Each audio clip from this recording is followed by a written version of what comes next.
ada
dalam dunia ini tidak ada yang abadi kecuali perubahan. Oleh sebab itu, kita harus berdamai dengan perubahan. Pendidikan misalnya, sekarang kita mengenal dengan adanya pendidikan yang disebut dengan Merdeka Belajar, Kampus Merdeka. Setiap orang harus mendestruksi diri, harus berubah. Dan inilah tantangan kita. Bukan hanya sekarang, dulu pun kita juga mengalami sebuah perubahan. Dalam perspektif diri manusia itu sendiri, sesungguhnya kita juga mengalami perubahan. Manusia, sebagaimana perspektif penciptaannya, itu dia diciptakan dari saripati tanah, lalu kemudian dia menjadi yang kita sebut dengan nutfah, lalu nutfah itu ketemu dengan satu substansi yang terpancar dari tulang sulbi ibu. Lalu mereka bertemu dan kemudian terjadilah suatu pertemuan yang dahsyat, yaitu berjuta-juta nutfah itu akhirnya satu juga yang menang. Sesungguhnya ini adalah suatu berita di mana setiap diri manusia itu adalah pemenang. Oleh sebab itu, jadilah yang terbaik yang Anda bisa. Be the best you can be. Dari peristiwa itu, lalu kemudian Tuhan membentuk nutfah itu menjadi segumpal darah, lalu kemudian menjadi segumpal daging, lalu menjadi sebuah sosok manusia yang diberikan roh dan diberikan janji agar manusia bisa berkarya dan beribadah kepada Allah Subhanahu wa taala. Itulah misi hidup kita. Oleh sebab itu nanti kita akan bahas tentang misi hidup. Dan dalam konteks ini, maka kita harus menyadari bahwa diri manusia itu selalu berubah. Seperti kita ini. Dan dunia juga selalu berubah. Dalam perspektif perubahan zaman yang berorientasi kepada industri, kita masih ingat pada tahun 1888, ya sekitar itulah.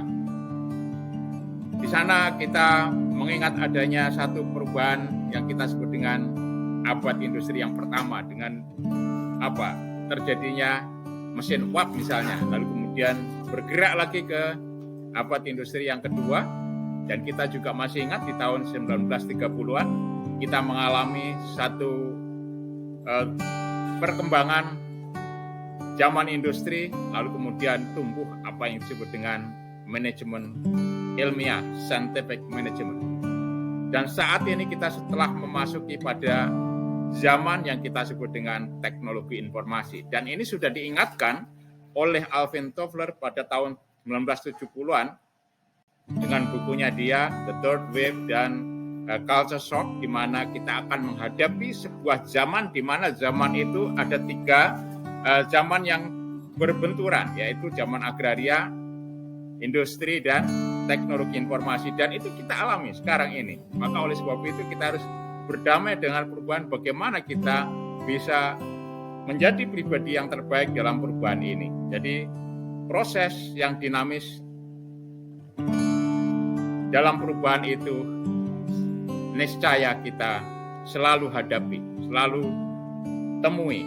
Oleh sebab itu, teman-teman semuanya, para mahasiswa, pikirkan dalam diri kita bahwa sesungguhnya perubahan itu adalah abadi, dan oleh sebab itu kita harus bisa merespon perubahan secara positif, menjadi pribadi yang terbaik, sebisa kita jadikan diri kita pribadi yang terbaik. Sisi lain, dalam konteks perubahan ini, perubahan tidak selalu bisa kita prediksi, ya.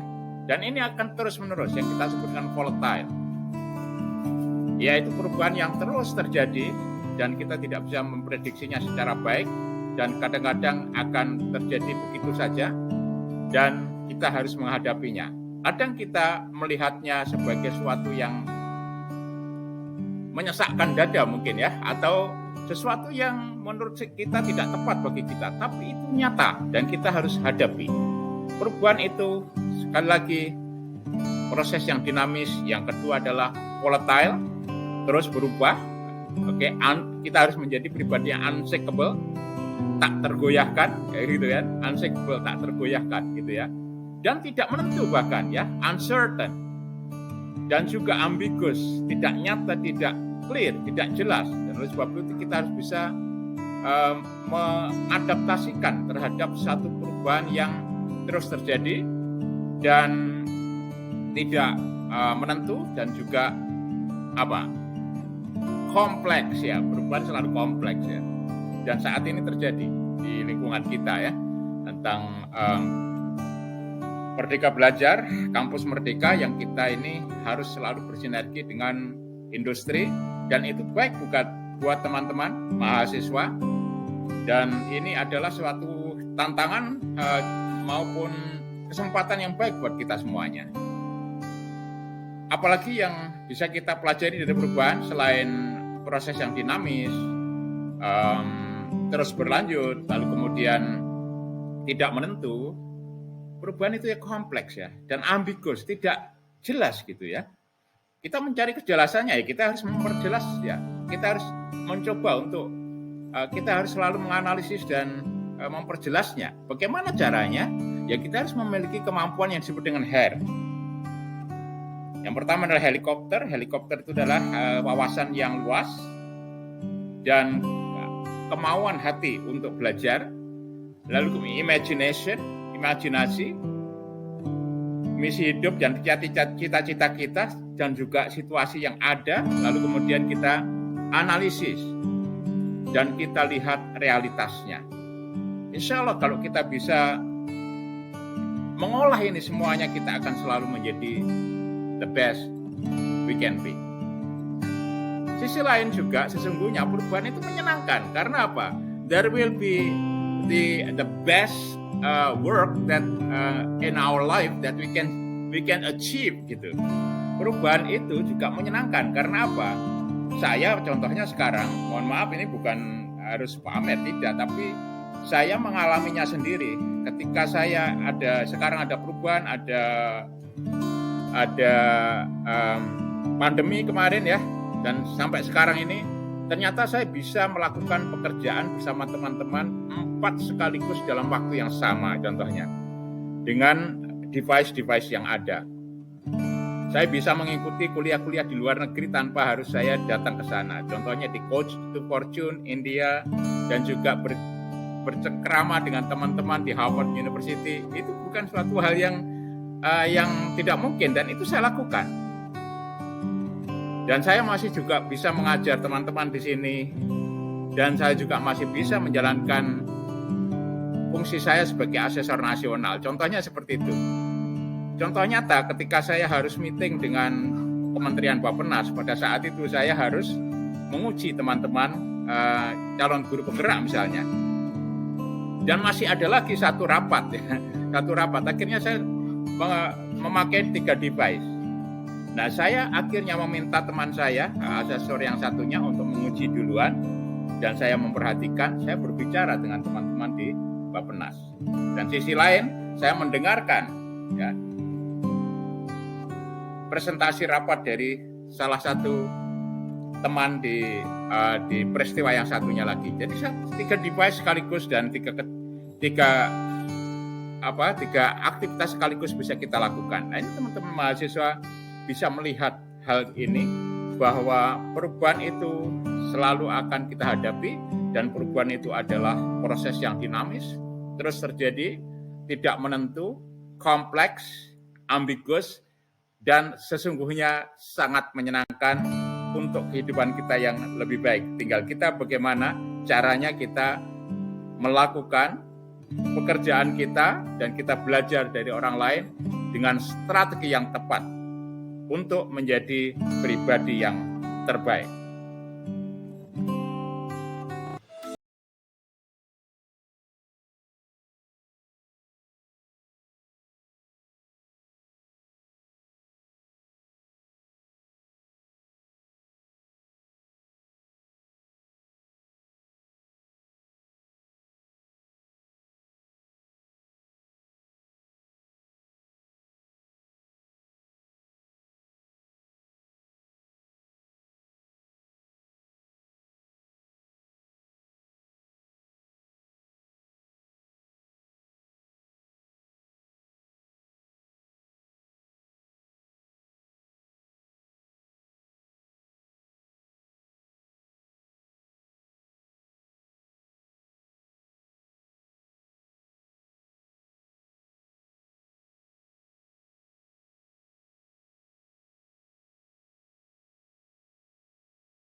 misi hidup kita sehingga kita sukses, tindakan yang baik apa yang harus kita lakukan sehingga kita memiliki start, kita mengerti tentang situasi, kita mengerti tentang tugas kita mengerti tentang tindakan-tindakan yang harus kita lakukan, dan kita mengerti tentang hasil apa yang harus kita dapatkan. Satu hal yang penting adalah berkolaborasi. Baik, kita lanjutkan.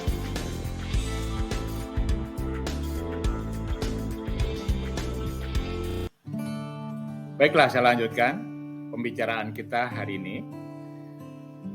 Sekali lagi, setelah kita menentukan misi hidup kita, needs kita, kekuatan kita, dan kita berusaha untuk total action, berkolaborasi, tentunya kita akan mendapatkan hasil yang baik. Dan dalam konteks seperti itu, maka kita harus bisa kita dorong diri kita dengan satu strategi yang baik pula, yang bisa efektif. Ini adalah satu strategi yang selama ini saya pelajari ketika saya bekerja selama ini, dan ini sebenarnya lahir dari sebuah perenungan ketika saya di dalam gunung dan saya melihat sebuah batu yang bisa tembus pandang, lalu kemudian saya juga memikirkan diri saya sendiri, ternyata saya bisa berjalan di dalam gunung dan juga sampai kepada puncak gunung yang sangat tinggi, yaitu puncak tertinggi di Indonesia pada saat itu ya. Dan saya juga bekerja di tempat yang tinggi sekali, yaitu di 4.000 lebih meter di atas permukaan laut. Ternyata Allah memperjalankan kita dalam peristiwa-peristiwa yang kita pelajari bersama untuk untuk melakukan misi hidup kita. Nah, inilah strateginya, yaitu pancacara bintang, yaitu gerakan bintang pribadi mulia. Jadilah dirimu yang terbaik bagi dirimu, jadilah diri kita yang terbaik bagi diri kita, be the best you can be, dengan semangat pribadi bintang. Dan ada 5 strategi yang kita pakai. Yang pertama adalah kita melakukan pekerjaan kita, melakukan misi hidup kita dengan berprinsip karakter Jack B, yaitu jujur, amanah, cerdas, komunikatif, dan bijaksana. Dan inilah soft kompetensi atau kompetensi inti yang paling dasar yang diperlukan di dalam kita bisa menjalankan misi hidup kita dimanapun kita bekerja, apalagi di perusahaan-perusahaan ya, yang memang mereka memiliki kedisiplinan yang sangat tinggi. Jadilah pribadi yang jujur, amanah, dan cerdas. Tentunya harus selalu bisa mengerti tentang situasi dan mengerti tentang tindakan apa yang harus kita kerjakan atau tugas-tugas apa yang kita kerjakan, dan tindakan yang harus kita lakukan secara baik sebagai satu solusi dan keberhasilan yang kita capai, yaitu results. Jadilah pribadi yang komunikatif, kita bisa berbicara kepada siapapun, dan ketika kita menjadi pemimpin tentunya juga kita memahami siapa yang kita pimpin, seperti halnya Sabda Rasul, apabila engkau berkomunikasi, berbicara dengan orang lain, maka lihatlah kemampuan dari orang tersebut. Jadi kita selalu melihat kemampuan orang yang kita ajak bicara. Kalau di dalam kepemimpinan itu, Paul Hersey itu sudah juga menolong kita dengan pola yang disebut dengan situational leadership. Kita lihat dulu development level orang yang kita ajak bicara atau readiness level yang orang yang kita ajak bicara, baru kita tentukan style kita. Dan kita juga harus bijaksana dalam konteks kita berbicara sama orang lain dan kita mengajak untuk menjadi yang terbaik. Kadang-kadang kita memang sebagai manusia biasa, kita ada emosinya, kita ada perasaan-perasaan nggak nyaman, tapi itu semuanya tentu kita harus selalu berusaha untuk bisa mengatasinya secara baik.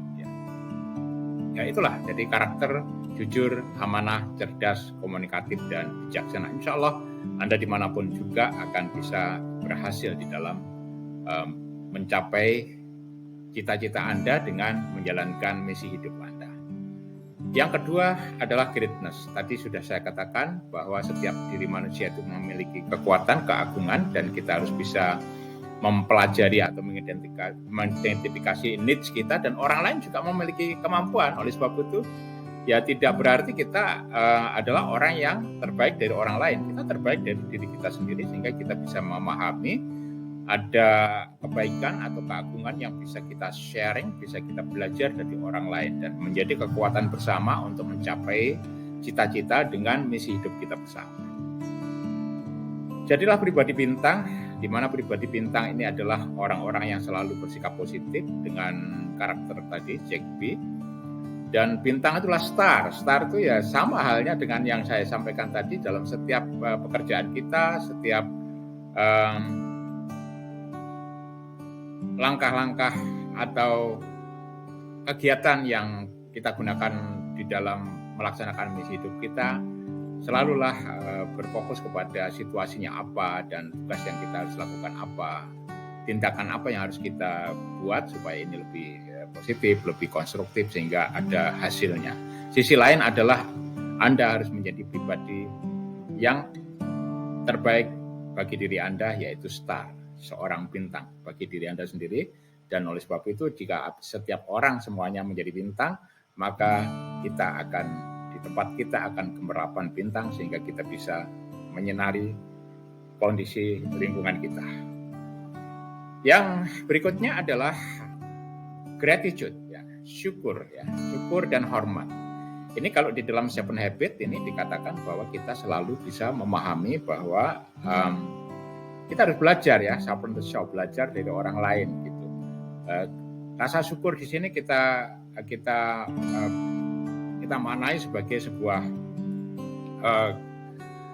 ya surrender to Allah, dan juga memahami bahwa dalam kehidupan kita itu ada orang yang bisa membantu kita menumbuh kembangkan kita, juga kita menghormati, saling berinteraksi, saling berkolaborasi. Seperti halnya disampaikan oleh Ki Hajar Dewantara, di mana kita selalu melakukan apa yang kita sebut dengan momong, kita teaching, kita training, ya, kita mengajari orang yang kita tumbuh kembangkan sehingga kita juga bersama-sama ikut bertumbuh kembang. Dan kita ngomong artinya adalah kita mendampingi mereka. Kalau mereka itu sudah baik, maka kita dampingi. Kadang-kadang orang yang sudah baik itu merasa lebih baik dari kita, ya. Dan oleh sebab itu harus kita dampingi supaya mereka sukses. Nah, dalam konteks di perusahaan biasanya kita selalu harus menentukan diri kita itu harus ada succession planning-nya, harus ada successor kita, sehingga kita bisa menduduki pada posisi-posisi atau fungsi-fungsi yang lebih tinggi, lebih luas, dan lebih memerlukan ekspertis kita, sehingga kita punya orang-orang yang sudah kita didik, orang-orang yang sudah kita bangun, kita kembangkan, ya, dan mereka dalam hal ini Ki Hajar Dewantara itu mengajarkan kita, ya, ngomong itu ya ing madya mangunkarso. Jadi di tengah-tengah mereka kita dampingi mereka, kita dorong mereka, kita dengan tidak vulgar kita ajarin mereka. Walaupun kadang-kadang mereka merasa disuruh oleh kita, ya, tapi kita sebagai seorang pemimpin, sebagai seorang yang coach atau trainer yang bisa mengarahkan mereka dalam melaksanakan misi hidup mereka, maka kita harus bisa tetap konsisten, ya. Dan juga kita berikan mereka dukungan dengan cara yang disebut dengan among, ya. Among ini adalah apa yang kita sebut dengan Tutpuri Handayani, atau apa yang kita sebut dengan dukungan, support, ya, mentor, ya, mentoring. Nah, itu yang kita lakukan. Nah, bagi teman-teman mahasiswa yang belum bisa melakukan hal itu, tentu magang atau kita bekerja sama dengan industri itu adalah tempat yang baik untuk kita belajar bertumbuh kembang untuk menjalankan misi hidup kita. Nah, sisi lain yang paling penting adalah ketika Anda berkomitmen, ya, ketika Anda sudah memiliki komitmen, memiliki misi hidup, dan memiliki tugas, tentunya Anda harus obedient, harus taat, ya, kita harus mengikuti aturan yang ada, komitmen yang ada, kesepakatan yang ada. Hanya saja kita bisa melakukan satu pekerjaan yang di luar kesepakatan apabila kesepakatan itu sudah diubah sesuai dengan kesepakatan baru. Jadi selalu kita harus berkolaborasi, selalu kita harus berkomitmen, selalu kita harus selalu menumbuh kembangkan diri sendiri, tapi bukan hanya untuk diri sendiri, tapi juga orang lain, tapi juga untuk organisasi. Oleh sebab itu, dalam konteks kita bekerja di industri, tentu kita harus selalu berhubungan dengan perilaku pribadi, perilaku kelompok kita, dan perilaku organisasi, perilaku industri. Itu penting sekali ya. Selain ketaatan, selain kita juga berkomitmen, nah tentu kita harus menjalankan semua pekerjaan kita, misi hidup kita dengan cara yang ikhlas, cara yang senang, cara yang cinta kasih ya. Jadi dengan gembira, walaupun kadang kita juga marah, kadang kita juga susah, sedih, tapi itu adalah bagian daripada dinamika sebagai seorang manusia yang bekerja untuk menjalankan misi hidupnya. Namun demikian, secara dominan kita harus selalu mengembangkan kasih sayang, perdamaian, dan bukan perbedaan dalam konteks kita konflik ya. Konflik itu justru harus bukan kita hindari, kita kelola. Kalau Anda dimanapun akan bisa menghadapi konflik. Nah, konflik itu harus kita kelola. Ya. Tetapi lebih baik untuk tidak diciptakan. Ya. Jadi dalam satu perusahaan, mengapa saya harus menciptakan konflik? Nah, saya akan lebih banyak menghabiskan waktu dan biaya saja. Tapi kalau ada konflik itu kita kelola. Itu penting bagi kita untuk bersikap positif ya. Sebab itu sisi lain yang sangat penting adalah disiplin. Kita harus disiplin terhadap diri kita sendiri, disiplin terhadap apa yang akan kita capai, disiplin terhadap apa yang telah kita bangun dalam pikiran kita, mindset kita untuk menjalankan misi hidup kita, sehingga dimanapun Anda akan menghadapi perubahan, Anda tidak akan jatuh, Anda akan unshakable, akan menjadi pribadi yang unshakable. Nah, untuk bisa seperti itu maka kita harus bersikap positif. Itulah di antaranya yang kita sebut dengan G-Goal, ya, cara G-Goal, greatness, bintang, gratitude, obedience, love, dan disiplin. Dan ini sudah saya sharingkan pada teman-teman banyak sekali. Saya melakukan pelatihan sudah sekitar 20.000 peserta yang ikut pelatihan saya seperti ini. Dan juga sudah menghasilkan satu doktor karena ini diteliti menjadi disertasi di salah satu universitas di Malang. Dan beliau adalah juga dosen di Universitas Islam Blitar. Ya inilah semuanya adalah karena kita secara sadar bahwa kita mengerti apa itu misi hidup kita dan kita mengerti apa itu kekuatan kita dan kita paham bahwa orang lain memiliki kekuatan, memiliki keagungan juga. Oleh sebab itu kita berkolaborasi dan selalu kita bersama-sama mencapai tujuan kita dengan berfokus pada misi hidup kita. Selamat dan sukses, dan semoga Anda menjadi pribadi yang selalu mencapai pribadi terbaik untuk diri Anda sendiri. Be the best we can be. Kesimpulannya adalah dari apa yang saya sampaikan di sini, ini adalah salah satu pengalaman hidup yang sekaligus menjadi satu strategi untuk mengembangkan soft kompetensi atau kompetensi inti kita. Semuanya ini bisa kita lakukan secara nyaman, dan perubahan adalah suatu keniscayaan, maka kita harus berdamai dengan perubahan dan kita harus bisa menjadi the change agent. Selamat sukses dan selamat mengikuti lebih lanjut pembahasan Best Virtual University hari ini. Terima kasih. Sukses selalu.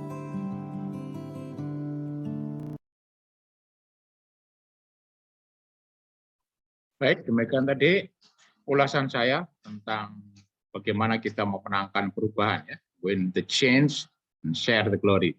Jangan lupa share the glory. Tadi belum saya jelaskan secara mendetail tentang share the glory. Apapun kelebihan kita, apapun kesuksesan kita, kita harus selalu share the glory. Kita harus selalu bisa mau untuk berbagi kepada orang lain, baik ilmu maupun hal-hal yang menjadi tanggung jawab kita sebagai manusia yang telah menjalankan misi hidup yang telah diberikan kekuatan oleh Allah Subhanahu wa taala. Share the glory.